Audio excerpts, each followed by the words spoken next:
Man, I don't know what to say.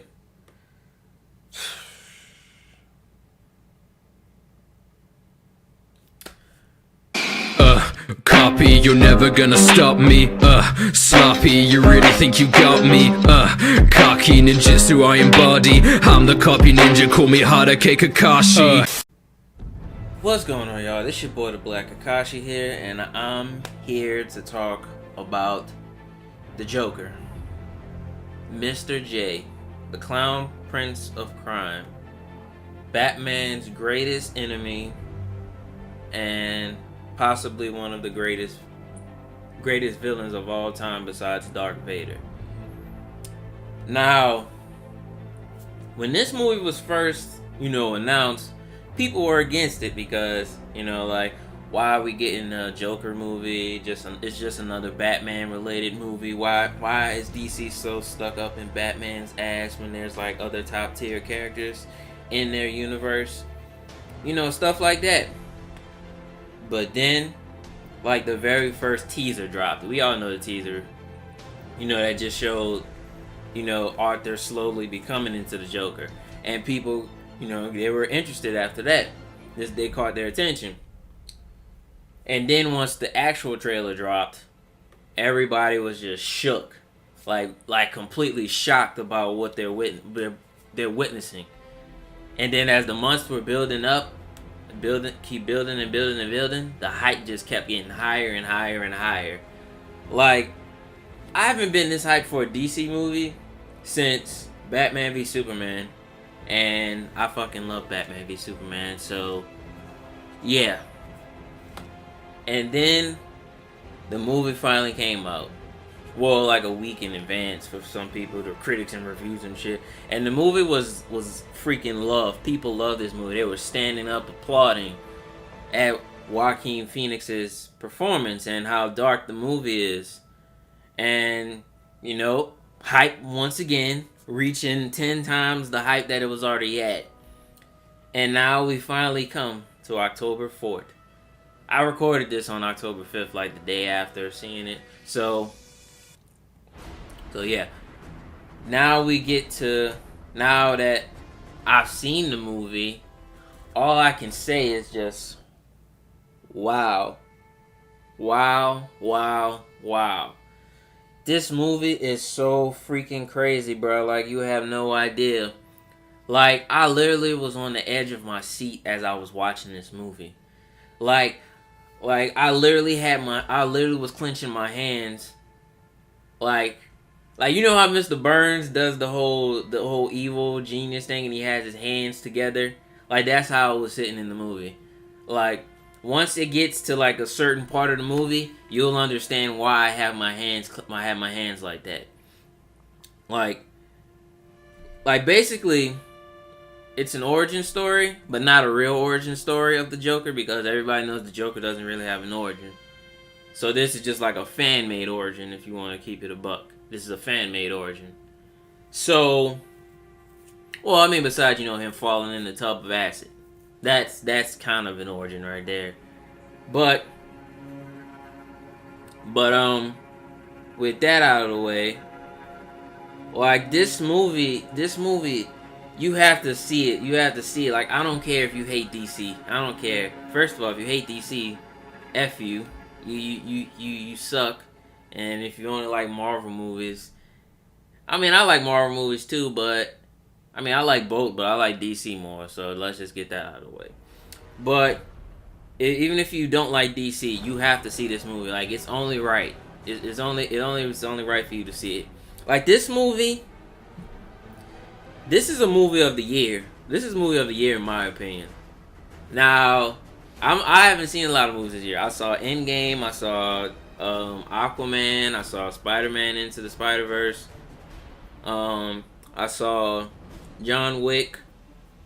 Did I say Godzilla already? Godzilla, and then Joker. So yeah, I know it's not really a good comparison saying this is movie of the year, but it's definitely movie of the year in my opinion. It's definitely movie of the year. Like, you see this movie, and you would understand why. Like, Joaquin Phoenix. Like, I don't know what it is about the Joker, bro, but it really sends people down in the dark places. Like, it really does. Right, you saw with Jack Nicholson, the guy that played him in the 1966 Batman, Heath Ledger, most notoriously Heath Ledger, Jared Leto.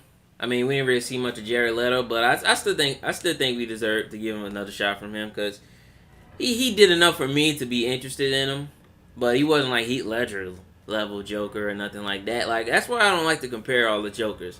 Like, if you compare every single Joker to a certain Joker, you're failing. You're losing the hype for the character, because like, everyone knows Mark Hamill is the definitive Joker, but we don't really comic Joker is the definitive Joker, but Mark Hamill is the definitive Joker, and, you know, Kevin Conroy and Batfleck are the definitive Batman.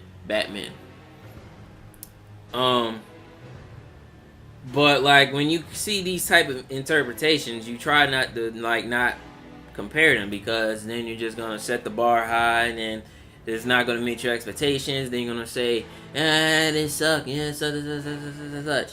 So that's why I don't really like to do all that comparison stuff, like comparing it to a certain character, certain person that already played him. Now this movie, I keep being sidetracked, but this movie is just like, it's so amazing. Like, the third, like, you see the rise between, you slowly see like the rise in him becoming the Joker. Like I'm not even gonna go into spoilers, but there's like a certain part in the movie where everything starts to make sense, like why he's who he is, and it's kind of sad. It's kind of sad, and you understand why he does what he does. I mean, this movie doesn't make you feel like bad for the Joker. I mean, it makes you feel bad for Arthur, not the Joker.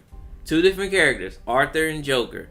You feel bad for Arthur, but Joker, he's just Joker. So now this movie, it's a real shocker. Like, it will literally shock you. I'm not even lying. It'll shock you. Like, you'd be like, damn, man, this movie is dark. Like, this movie, if you ever seen Taxi with Robert De Niro, this is Taxi times 10. This is Taxi 10 times dark. Like, you add like 12 a.m. and 12 at night, 12 at night black. I mean 12 a.m. dark. That's the kind of dark this is. Like you can't see dark. Like, it's that serious, bro. It's literally that serious. Like, this movie, it goes there, man. It goes there. This is a Joker right here. This is a Joker. Like, once it gets to like the real shit, you like, damn, now you understand why this movie is rated R. And, you know, another thing is that it gets a clear light on, you know, mental illnesses and stuff. So that was a good thing as well. But, you know, like, this movie is like it'll leave you just sitting. After the movie, I literally just sat there. I sat there till the credits because, well, for one, I thought there would have been an after credit scene. It's not because I've seen so many Marvel movies. It's just, hey, what if? But I literally sat in the movie theater. I just sat there the whole time, just like, man, what the hell did I just watch? Like, that's how good it is. That's how good and crazy it is. Like, you literally have to see this movie. It's an 11 out of 10. Like, I'm not even gonna compare them to like Heath Ledger or Mark Hamill and none of that. Joaquin, he was a GOAT. He's a GOAT. Like, let's just say that he's GOAT. He's GOAT status. Like, his interpretation of the Joker is God tier. Like, Mark Hamill's is God tier. Heath Ledger's is God tier. The comics, God tier. Jared Leto, tier. Joaquin Phoenix, God tier. It's just like that. It's just simple as that. Like, he's that good, man. He's that good.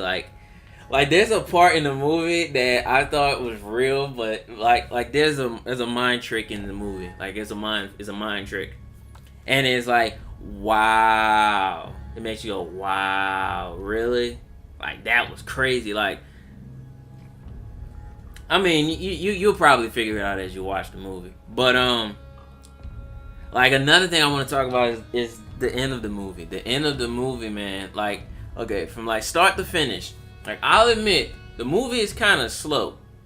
Not like slow in a bad way, but like it was slow, but it still had my attention. I guess you can say that. It had my attention even though it was a little slow. But like, because you're like waiting for him to become the Joker. That's literally what you want. You want him to be the Joker. That's literally what you want. But like, you watch this movie, and once it gets to that part of the movie, you're just hooked. It's just like that. You're done. You're in now. You're in. You can't leave. There's nothing you can do. You are literally stuck with this movie. And once it happens, like this nigga, bruh, I'm trying not to spoil anything, but this nigga here, bruh, he goes off. Like, okay, I'll give an example. Imagine, okay, if you've seen The Dark Knight Returns or The Dark Knight the Frank Miller story. If you've seen the animated movie and you've seen Joker, he's just like that. He goes off like that. Like that, and his version of Joker in Under the Red Hood, when he killed them, when he snapped and killed them niggas with the glass bottle, like that's how raw this nigga is. He is literally off the top. He went so hard, bruh. Like this man was crazy good, man. I don't even want to talk. I don't even want to spoil anything, but the kills were freaking crazy.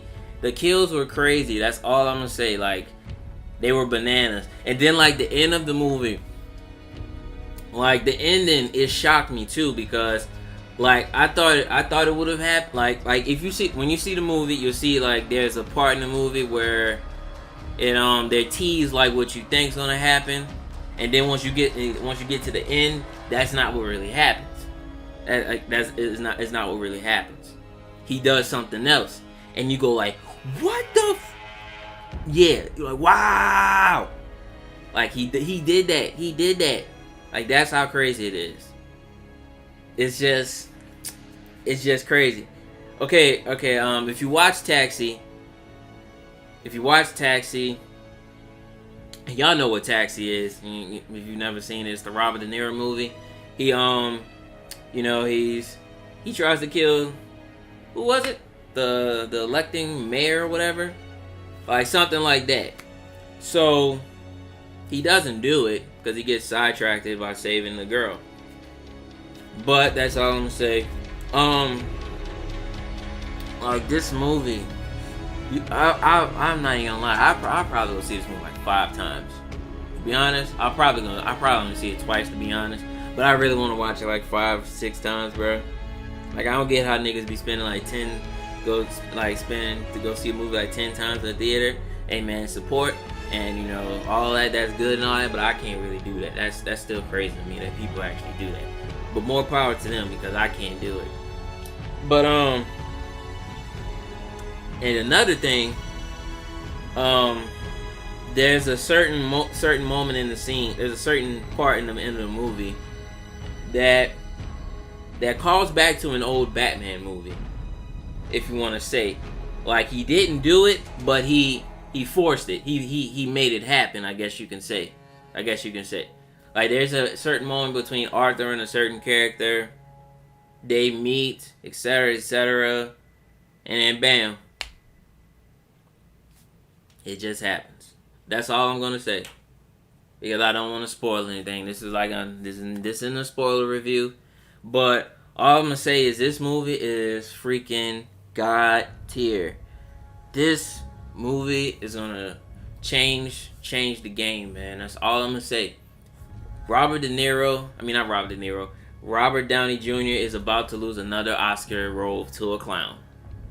I don't even know why people even nominated Robert Downey to be nominated for an Oscar. Like, there is nothing more impactful about I Am Iron Man. Compare I Am Iron Man to this movie. Nothing is comparing that. Like, that's still, like, no. No. But man, I literally can't stop. Like that's how good this movie is, man. It'll leave you speechless. It'll leave you just sitting there thinking, bro. Like that's how good the movie is, man. If you haven't seen it yet, go see it. And if you have seen it, let me know what y'all think about the movie. What were your favorite parts? What were your favorite parts in the movie? And leave a spoiler in the comments so that person that has seen the movie stumbles across this video doesn't see the spoiler. So yeah. After that, if you like what you saw, well, first of all, thank you for watching the video, because this movie was so good that I couldn't just keep it to myself. That's the first thing. So if you like what you saw, hit the like button, comment, share, subscribe, and I'll see you later. All it takes is one bad day. That was a horrible Joker laugh. Wait, what?